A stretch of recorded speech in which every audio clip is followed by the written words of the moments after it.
Thailand ভ্রমণের তৃতীয় পর্বে আমরা তোমাদের সাথে শেয়ার করেছি আমরা কিভাবে পাটায়া থেকে ফুকেট পৌঁছালাম এবং ফুকেটের প্রথম দিনটা আমরা ঠিক কিভাবে কাটালাম। আজকের ভিডিওতে তোমাদের সাথে শেয়ার করব আমরা কিভাবে ফুকেট থেকে জেমস বন্ড আইল্যান্ড গেলাম এবং কি কি দেখলাম। এখন ঘড়িতে বাজে সকাল 6:27। আমাদের গাড়ি আমাদের হোটেলের সামনে চলে এসেছে পিক আপ করতে। গন্তব্য জেমস বন্ড আইল্যান্ড। ফুকেটের আশেপাশে প্রচুর ছোট ছোট আইল্যান্ড রয়েছে এবং সমস্ত আইল্যান্ডেরই এক একটা ট্রিপ হয়। মোটামুটি যে ফেমাস দুটো আইল্যান্ড সেটা হলো জেমস বন্ড আইল্যান্ড এবং ফিফি আইল্যান্ড। তোমরা এই দুটোতেই যেতে পারো, তবে দুটোর প্রত্যেকটার জন্য একটা গোটা দিন তোমাদের লাগবে। আমাদের এই ট্রিপটা আমরা বুক করেছিলাম ক্লুক অ্যাপের মাধ্যমে। ফেরিতে চাপার আগে আমাদের একটা জায়গায় এই বেস ক্যাম্পে আনা হলো, যেখানে সামান্য কিছু স্ন্যাক্সের ব্যবস্থা ছিল। তারপর আমরা সবাই মিলে রওনা দিলাম ফেরির উদ্দেশ্যে। আমরা বুক করেছিলাম বড় বোট, বিগ বোট। তোমরা চাইলে স্পিড বোটও বুক করতে পারো, তবে আমার মতে বিগ বোটের এক্সপিরিয়েন্সটা বেশ ভালো।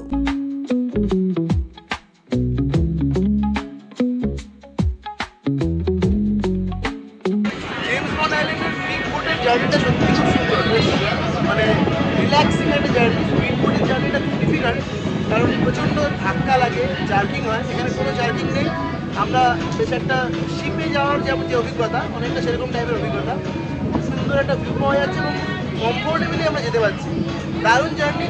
আমি রেকমেন্ড করবো যে যদি জেমস বন্ড আইল্যান্ড যেতে হয় তাহলে অবশ্যই স্পিড বোট নয়, বিগ বোট।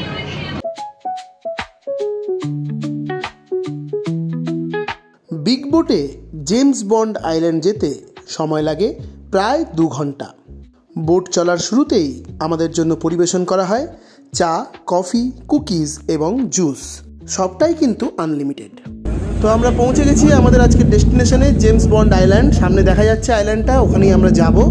তো আইল্যান্ডে যাওয়ার জন্য আমাদের বিগ বোট থেকে এই ছোট বোটগুলোতে চাপতে হবে। এই ছোট বোটই আমাদের নিয়ে যাবে আইল্যান্ডে।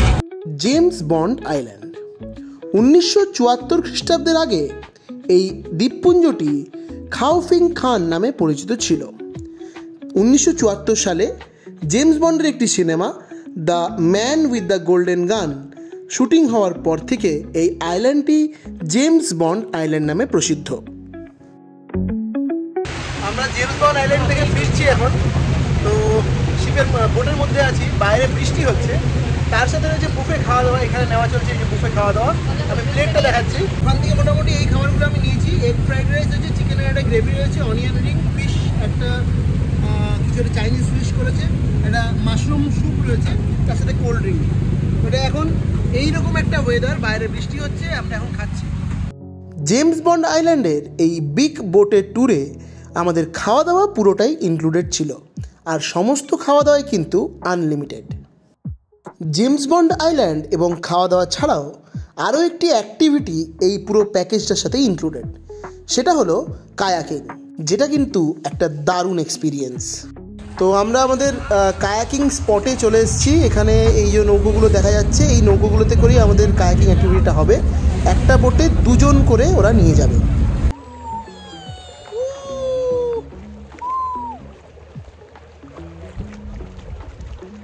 কায়াকিংয়ের এই অ্যাক্টিভিটিটা যে জায়গাটায় হয়ে থাকে সেই জায়গাটার নাম হং আইল্যান্ড। এখানে পাহাড়ের বিভিন্ন আকৃতি অনুযায়ী সেই পাহাড়গুলোর বিভিন্ন নাম রয়েছে। তোমরা এখানে এলে তোমাদের যে মাঝি ভাই আছে তিনি সবটাই তোমাদের গাইড করে দেবেন। আমরা এখন এই গুহার ভেতর দিয়ে যাব আর কি। এই নৌকোটা এই ভেতর দিয়ে যাবে।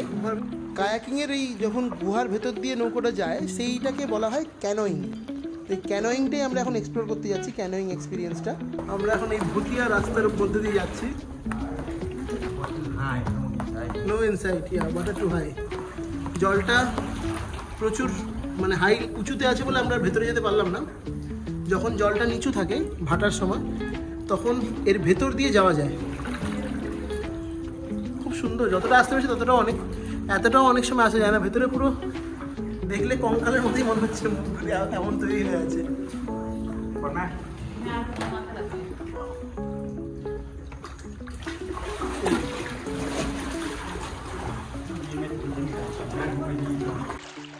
তো এই হং আইল্যান্ডের যে কায়াকিংয়ের এক্সপিরিয়েন্সটা বেশ সুন্দর। বিশেষ করে এই গুহাটার ভেতরে যেটা দেখালাম সেটার ভেতরে যখন জলটা একটু কম থাকে তখন তোমরা যেতে পারবে। আদারওয়াইজ যতটুকু যাওয়া যায় ততটুকু অনেক সময় ঢোকাই যায় না, তো আমরা যাই হোক কিছুটা ঢুকতে পেরেছি। তো বেশ ভালো, বেশ একটা দারুণ অ্যাটমসফিয়ার, একটা বেশ অন্যরকম অ্যাটমসফিয়ার, আর এক্সপিরিয়েন্সটা দারুণ, সত্যি দারুণ। লং আইল্যান্ডের এই জায়গাটায় ক্যানোয়িং করার পর আমাদের আবার অন্য একটি লোকেশনে নিয়ে যাওয়া হলো এই ক্যানোয়িং অ্যাক্টিভিটির জন্য। কায়াকিং বা ক্যানোয়িং ছাড়াও জলের মধ্যে পা ডুবিয়ে যাওয়ার এই অভিজ্ঞতাটাও কিন্তু বেশ ভালো। সো আমরা এখন যে আইল্যান্ডে কায়াকিং ক্যানোয়িং করছি সেখানে কেউ শুয়ে শুয়ে যেতে হবে, ওকে, কারণ প্রচণ্ড নিচু, এতটাই নিচু বুঝতেই পারছেন। দেখো এরকম একটা রাস্তা দিয়ে আমরা যেতে হচ্ছে, তাহলে আমরা শুয়ে শুয়েই যাচ্ছি, এখানে শুয়েই যেতে হবে। This is proper canoeing. এটাও একটা অন্যরকম অভিজ্ঞতা ক্যানোয়িং, একদম আমার হবে না জায়গা। এই দেখো, দেখতে পাচ্ছ এরকম এরকম সরু গুহার ভেতর দিয়ে আমরা যাচ্ছি। ক্যানোয়িং ওটাতে করতে পারিনি, এইখানে খুব ইজিলি করতে পারছি। এটা একদম ক্লোজ, প্রচণ্ড ক্লোজ। হাত দিস না, হাত কেটে যেতে পারে বলে, প্রচণ্ড ক্লোজ। জাস্ট দেখো সবাই কীভাবে যাচ্ছে। এই জায়গাটা তো একদম শুতেই হবে, না শুলে যাওয়া যাবে না, সম্ভব না, এতটাই ক্লোজ। মাথায় লাগবে, শুয়ে পড়, শুয়ে পড়।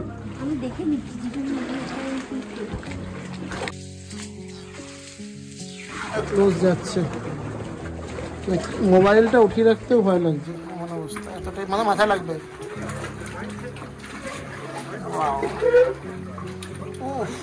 একদম ও চলে এসছি এবার আমরা। এখানে জলটা কম, নেমে যাওয়া যেতে পারে, তো আমরা নামছি না, যাই নামতে পারি।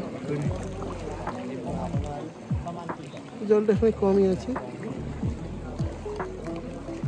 এই হচ্ছে অ্যাটমসফিয়ার, উপরে আকাশ। এই জায়গায় নেমে কিছু ভালো ভালো ছবি তুলে নিতে কিন্তু একেবারেই ভুলবে না। এই ছবিগুলোই কিন্তু আজীবন রয়ে যাবে স্মৃতির পাতায়। কায়াকিংয়ের শেষে তোমাদের আরও 30 মিনিট দেওয়া হবে সমুদ্রের মাঝে সুইমিং করার জন্য। তোমরা চাইলেই একটু সুইমিং করে নিতে পারো। সবশেষে এবার ফুকেট ফেরার পালা। এখনো আমরা ফুকেট পৌঁছাইনি, সমুদ্র উত্তাল, এরকম পরিস্থিতিতে সমুদ্রে কখনো যায়নি, এই প্রথমবার এই অভিজ্ঞতা। উত্তাল সমুদ্র, তার মধ্যে চলছে আমাদের বোট, পৌঁছে যাবো খুব তাড়াতাড়ি ফুকেটে।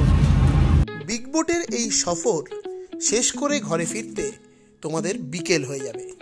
তারপর সামান্য রেস্ট করে তোমরা যদি মার্কেটিং করতে চাও তবে ফুকেটের নাইট মার্কেটটা একবার ঘুরে আসতে পারো। আর যদি তোমরা মার্কেটিংটা পছন্দ না করো বা মার্কেটিং স্কিপ করতে চাও তাহলে আরও একবার ঘুরে আসতে পারো ফুকেটের পাটং বিচ অথবা বাংলা ওয়াকিং স্ট্রিট। যদি তোমাদের হাতে থেকে থাকে আরও একদিন সময় তবে ঘুরে আসতে পারো ফুকেটের টাইগার কিংডম বা বিগ বুদ্ধাতে। বেশ ভালো জায়গাগুলো। এছাড়াও রয়েছে ওয়াট চালাং নামে একটি বুদ্ধিস্ট মনেস্ট্রি, যেটাও কিন্তু তোমরা তোমাদের আইটিনারিতে রাখতে পারো। পরের দিন তোমরা ফুকেট থেকেই আবার একটি ট্রিপ করে চলে যেতে পারো ফিফি আইল্যান্ড অথবা চলে যেতে পারো ক্রাবি, সেখান থেকেও তোমরা কিন্তু ফিফি আইল্যান্ড ঘুরে নিতে পারো। দুর্ভাগ্যের বিষয় আমাদের এই দুটি জায়গা যাওয়া হলেও ক্যামেরার সমস্যার জন্য সমস্ত ফুটেজ ডিলিট হয়ে যায়, ফলে তার কোনো ভিডিও তোমাদের সাথে শেয়ার করতে পারলাম না।